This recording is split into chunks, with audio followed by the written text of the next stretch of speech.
السلام علیکم ناظرین، سماعت ٹی وی میں خوش آمدید۔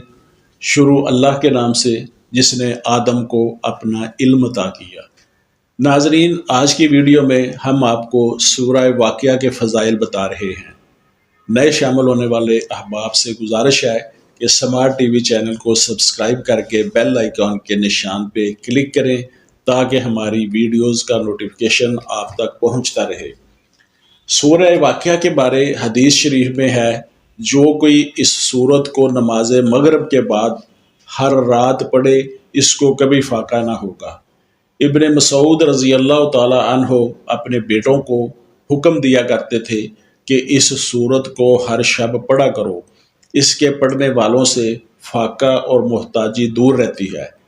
ابن مسعود رضی اللہ تعالی عنہ فرماتے ہیں کہ میں نے نبی مکرم صلی اللہ علیہ وسلم کو فرماتے سنا، جو کوئی ہر روز سورہ واقعہ پڑھے اس کو کبھی فاقہ نہ ہوگا۔ جس کو سر درد ہو اس پر 3 بار پڑھ کر دم کرے، انشاءاللہ درد سر جاتا رہے گا۔ حضرت عبداللہ بن مسعود رضی اللہ تعالی عنہ شدید بیمار تھے، مرض الوفات کے اندر تھے۔ ان کی صرف بیٹیاں ہی تھیں۔ حضرت عثمان غنی رضی اللہ تعالی عنہ ان کی عیادت کے لیے گئے۔ جب واپس مڑنے لگے تو اشرفیوں کی 2 تھیلیاں انہیں دی۔ عبداللہ بن مسعود رضی اللہ تعالی عنہ نے کہا، مجھے تو ان کی ضرورت نہیں، میں تو ویسے ہی دنیا سے جا رہا ہوں۔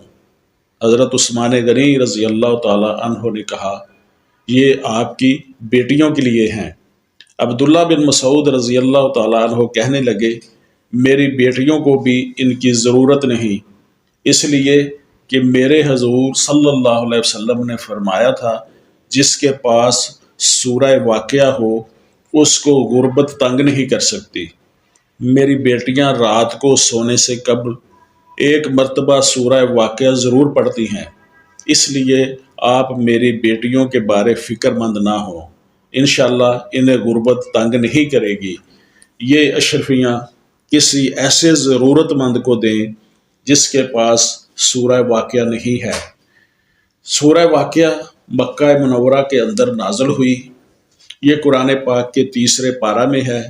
اس کی 96 آیات اور 3 رکوع ہیں۔ ناظرین، سورہ واقعہ کو ہر شب پڑھنے کا معمول بنائیں، انشاءاللہ رزق میں کشادگی ہوگی، کبھی فاقہ نہیں ہوگا، کیونکہ اس سے دولت کی صورت کہا جاتا ہے۔